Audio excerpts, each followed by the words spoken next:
Peter and Wendy. Chapter 8. The Mermaid's Lagoon. If you shut your eyes and are a lucky one, you may see at times a shapeless pool of lovely pale colours suspended in the darkness. Then, if you squeeze your eyes tighter, the pool begins to take shape, and the colours become so vivid that with another squeeze they must go on fire. But just before they go on fire you see the lagoon. This is the nearest you ever get to it on the mainland.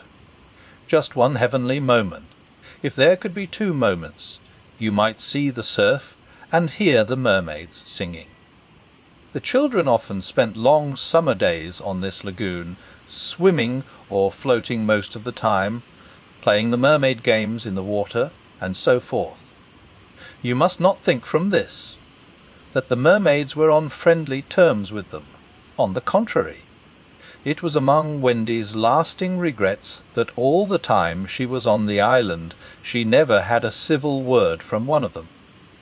When she stole softly to the edge of the lagoon, she might see them by the score, especially on Maruna's rock, where they loved to bask, combing out their hair in a lazy way that quite irritated her. Or she might even swim, on tiptoe as it were, to within a yard of them. But then they saw her and dived, probably splashing her with their tails, not by accident, but intentionally. They treated all the boys in the same way, except, of course, Peter, who chatted with them on Maruna's rock by the hour, and sat on their tails when they got cheeky. He gave Wendy one of their combs. The most haunting time at which to see them is at the turn of the moon, when they utter strange wailing cries, but the lagoon is dangerous for mortals then, and until the evening of which I have now to tell. Wendy had never seen the lagoon by moonlight, less from fear, for of course Peter would have accompanied her, than because she had strict rules about every one being in bed by 7. She was often at the lagoon, however, on sunny days after rain, when the mermaids come up in extraordinary numbers to play with their bubbles. The bubbles of many colours, made in rainbow water, they treat as balls, hitting them gaily from one to another with their tails, and trying to keep them in the rainbow till they burst. The goals are at each end of the rainbow, and the keepers only are allowed to use their hands. Sometimes hundreds of mermaids will be playing in the lagoon at a time, and it is quite a pretty sight. But the moment the children tried to join in, they had to play by themselves, for the mermaids immediately disappeared. Nevertheless, we have proof that they secretly watched the interlopers, and were not above taking an idea from them, for John introduced a new way of hitting the bubble, with the head instead of the hand, and the mermaid goalkeepers adopted it. This is the one mark that John has left on the Neverland.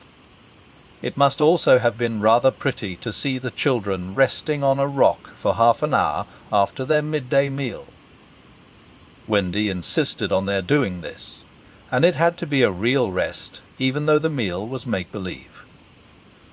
So they lay there in the sun, and their bodies glistened in it, while she sat beside them and looked important. It was one such day, and they were all on Maruna's rock. The rock was not much larger than their great bed, but of course they all knew how not to take up much room, and they were dozing, or at least lying with their eyes shut, and pinching occasionally when they thought Wendy was not looking. She was very busy stitching. While she stitched, a change came to the lagoon. Little shivers ran over it, and the sun went away, and shadows stole across the water, turning it cold. Wendy could no longer see to thread her needle, and when she looked up, the lagoon that had always hitherto been such a laughing place seemed formidable and unfriendly. It was not, she knew, that night had come, but something as dark as night had come. No, worse than that. It had not come, but it had sent that shiver through the sea to say that it was coming. What was it?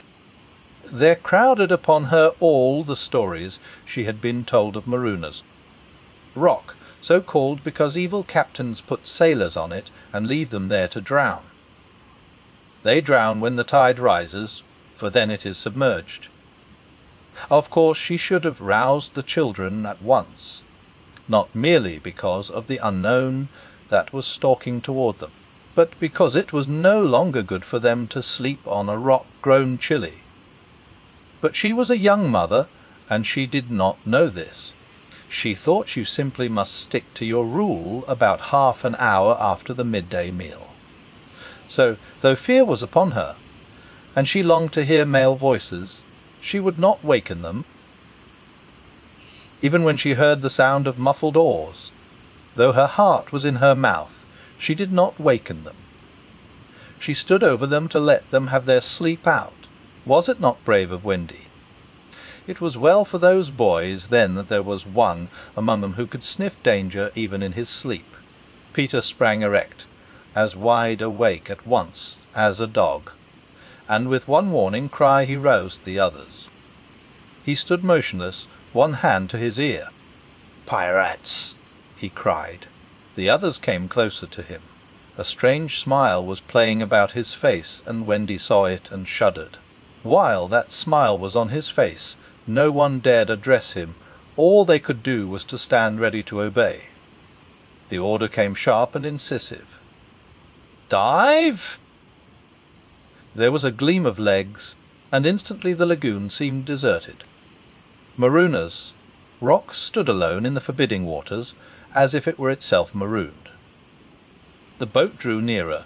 It was the pirate dinghy, with 3 figures in her, Smee and Starkey, and the third a captive, no other than Tiger Lily. Her hands and ankles were tied, and she knew what was to be her fate. She was to be left on the rock to perish, an end to one of her race more terrible than death by fire or torture.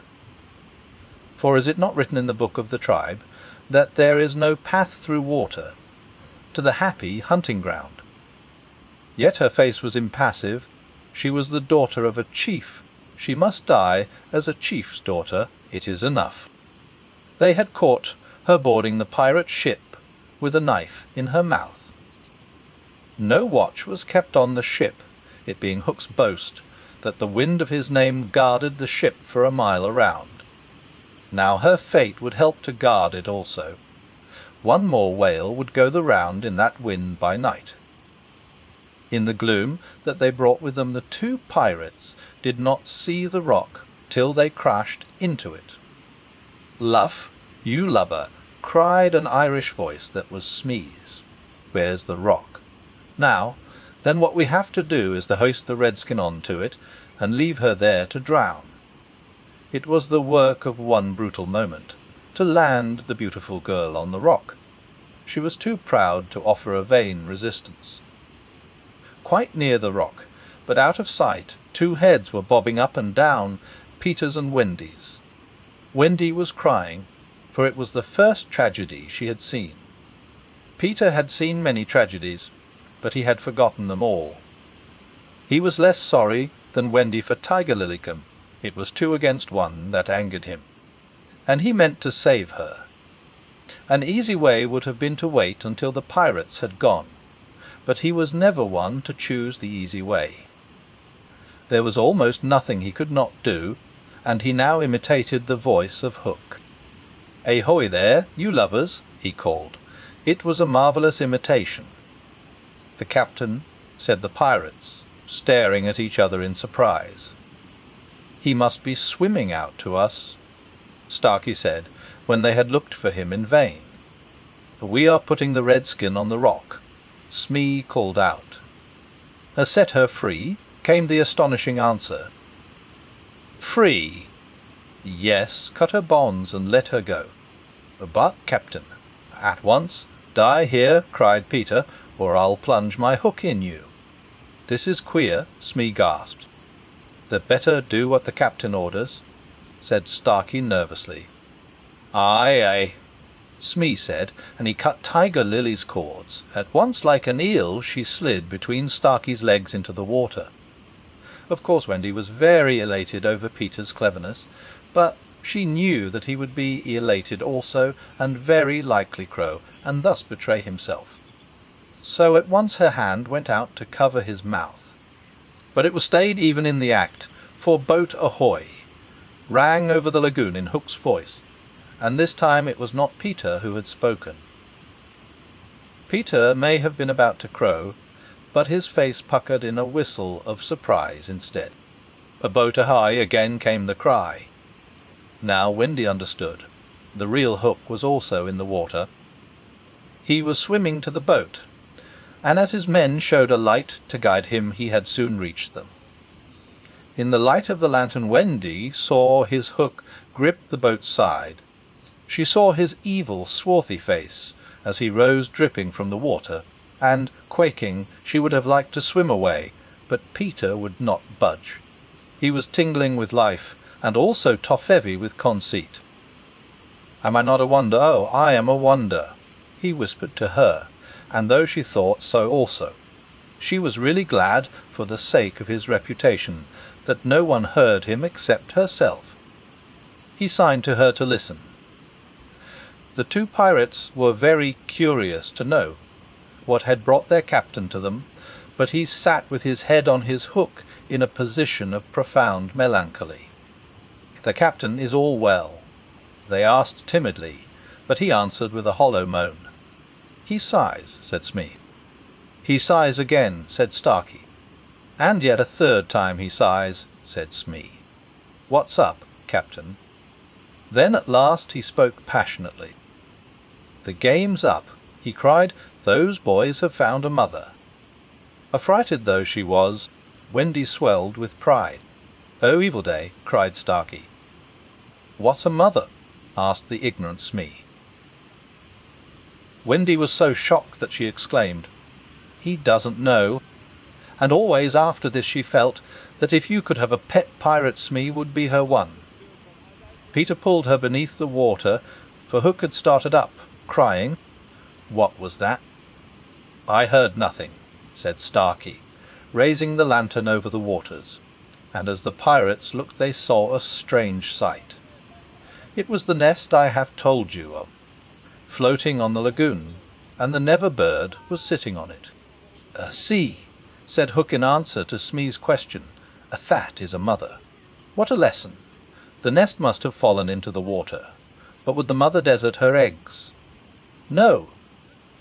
There was a break in his voice, as if for a moment he recalled innocent days when. But he brushed away this weakness with his hook. Smee, much impressed, gazed at the bird as the nest was borne past, but the more suspicious Starkey said, "If she is a mother, perhaps she is hanging about here to help Peter."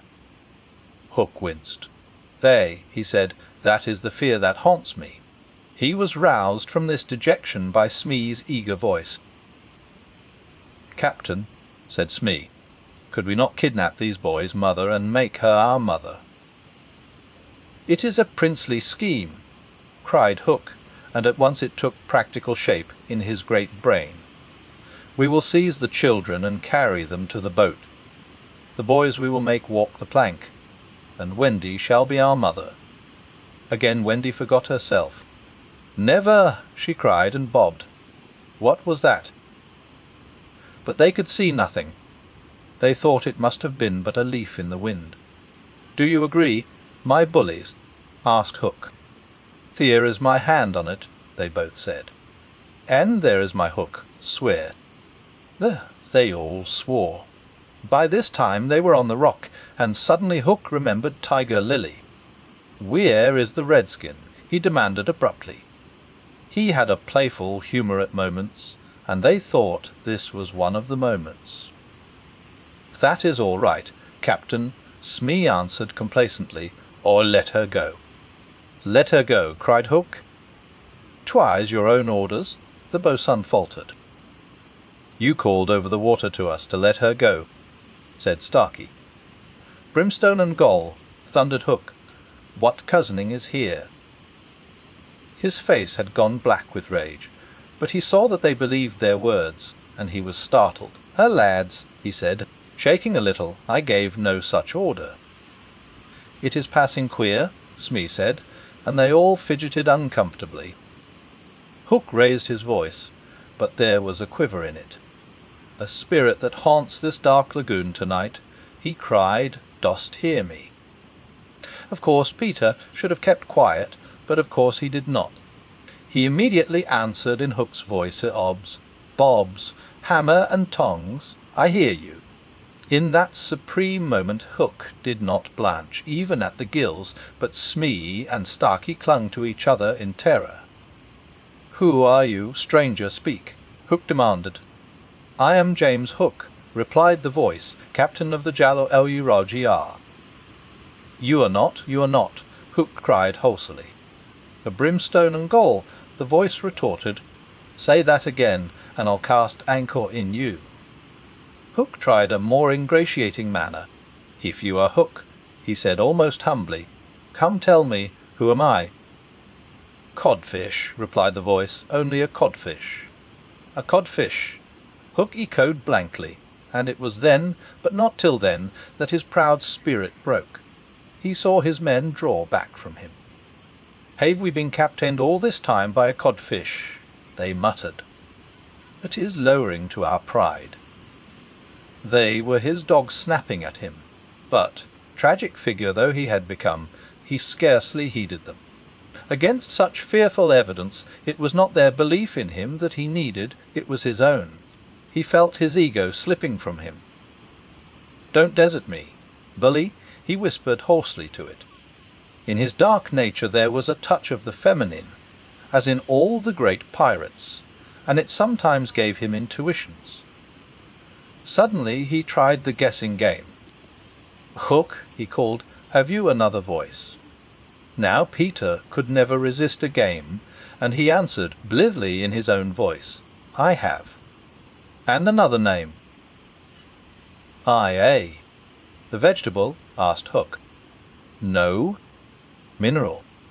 No. The animal? Anywais? Man?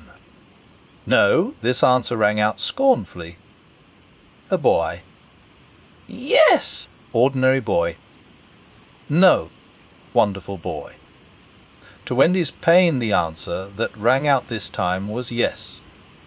Are you in England? No. Are you here? Yes. Hook was completely puzzled. You ask him some questions, he said to the others, wiping his damp brow. Smee reflected. I can't think of a thing, he said regretfully. Can't guess, crowed Peter. Do you give it up? Of course in his pride he was carrying the game too far, and the miscreants saw their chance. Yes, they answered eagerly. Well then, he cried, I am Peter Pan. Pan? In a moment Hook was himself again, and Smee and Starkey were his faithful henchmen. Now we have him, Hook shouted. Enter the water, Smee. Starkey, mind the boat. Take him dead or alive. He leaped as he spoke, and simultaneously came the gay voice of Peter. Are you ready, boys? Yea, from various parts of the lagoon. Then lamb into the pirates. The fight was short and sharp. First to draw blood was John, who gallantly climbed into the boat and held Starkey. There was a fierce struggle, in which the cutlass was torn from the pirate's grasp. He wriggled overboard, and John leapt after him. The dinghy drifted away. Here and there a head bobbed up in the water, and there was a flash of steel, followed by a cry or a whoop. In the confusion some struck at their own side. The corkscrew of Smee got Tootles in the fourth rib, but he was himself pinked in turn by Curly. Farther from the rock Starkey was pressing slightly, and the twins hard. Where all this time was Peter. He was seeking bigger game. The others were all brave boys, and they must not be blamed for backing from the pirate captain. His iron claw made a circle of dead water round him, from which they fled like affrighted fishes. But there was one who did not fear him, there was one prepared to enter that circle. Strangely, it was not in the water that they met. Hook rose to the rock to breathe, and at the same moment Peter scaled it on the opposite side. The rock was slippery as a ball, and they had to crawl rather than climb. Neither knew that the other was coming. Each feeling for a grip met the other's arm. In surprise they raised their heads. Their faces were almost touching, so they met. Some of the greatest heroes have confessed that just before they felt they had a sinking. Had it been so with Peter at that moment, I would admit it. After all, this was the only man that the sea cook had feared. But Peter had no sinking. He had one feeling only, gladness, and he gnashed his pretty teeth with joy. Quick as thought he snatched a knife from Hook's belt, and was about to drive it home, when he saw that he was higher up the rock than his foe. It would not have been fighting fair. He gave the pirate a hand to help him up. It was then that Hook bit him. Not the pain of this, but its unfairness, was what dazed Peter. It made him quite helpless. He could only stare horrified. Every child is affected thus the first time he is treated unfairly. All he thinks he has a right to when he comes to you to be yours is fairness. After you have been unfair to him he will love you again, but he will never afterwards be quite the same boy. No one ever gets over the first unfairness, no one except Peter. He often met it, but he always forgot it. I suppose that was the real difference between him and all the rest. So when he met it now, it was like the first time, and he could just stare helpless. Twice the iron hand clawed him. A few minutes afterwards the other boys saw Hook in the water striking wildly for the ship. No elation on his pestilent face now, only white fear, for the crocodile was in dogged pursuit of him. On ordinary occasions the boys would have swum alongside cheering, but now they were uneasy, for they had lost both Peter and Wendy, and were scouring the lagoon for them, calling them by name. They found the dinghy and went home in it, shouting Peter, Wendy, as they went, but no answer came save mocking laughter from the mermaids. They must be swimming back or flying, the boys concluded. They were not very anxious, they had such faith in Peter. They chuckled boylike, because they would be late for bed, and it was all Mother Wendy's fault. When their voices died away there came cold silence over the lagoon, and then a feeble cry. Help, help! Two small figures were beating against the rock. The girl had fainted and lay on the boy's arm. With a last effort Peter pulled her up the rock and then lay down beside her. Even as he also fainted he saw that the water was rising. He knew that they would soon be drowned, but he could do no more. As they lay side by side, a mermaid caught Wendy by the feet and began pulling her softly into the water. Peter, feeling her slip from him, woke with a start, and was just in time to draw her back, but he had to tell her the truth. "We are on the rock, Wendy," he said, "but is growing smaller. Soon the water will be over it." She did not understand even now. "We must go," she said, almost brightly. "Yes," he answered faintly. "Shall we swim or fly, Peter?" He had to tell her. "Do you think you could swim or fly as far as the island, Wendy, without my help?" She had to admit that she was too tired. He moaned. "What is it?" she asked, anxious about him at once. "I can't help you, Wendy. Hook wounded me. I can neither fly nor swim." "Do you mean we shall both be drowned? Look how the water is rising." They put their hands over their eyes to shut out the sight. They thought they would soon be no more. As they sat thus, something brushed against Peter as light as a kiss, then stayed there, as if saying timidly, "Can I be of any use?" It was the tail of a kite, which Michael had made some days before. It had torn itself out of his hand and floated away. Michael's kite, Peter said without interest, but next moment he had seized the tail and was pulling the kite toward him. It had lifted Michael off the ground. He cried, "Why should it not carry you?" "Both of us." "It can't lift two," Michael and Curly tried. "Let us draw lots," Wendy said bravely. There and you a lady, never. Already he had tied the tail round her. She clung to him. She refused to go without him, but with a good-bye. "Wendy!" He pushed her from the rock, and in a few minutes she was borne out of his sight. Peter was alone on the lagoon. The rock was very small now. Soon it would be submerged. Pale rays of light tiptoed across the waters, and by there was to be heard a sound at once the most musical and the most melancholy in the world, the mermaids calling to the moon. Peter was not quite like other boys, but he was afraid at last.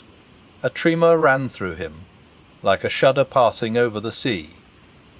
But on the sea one shudder follows another till there are hundreds of them, and Peter felt just the one. Next moment he was standing erect on the rock again, with that smile on his face and a drum beating within him. It was saying, "It who die will be an awfully big adventure.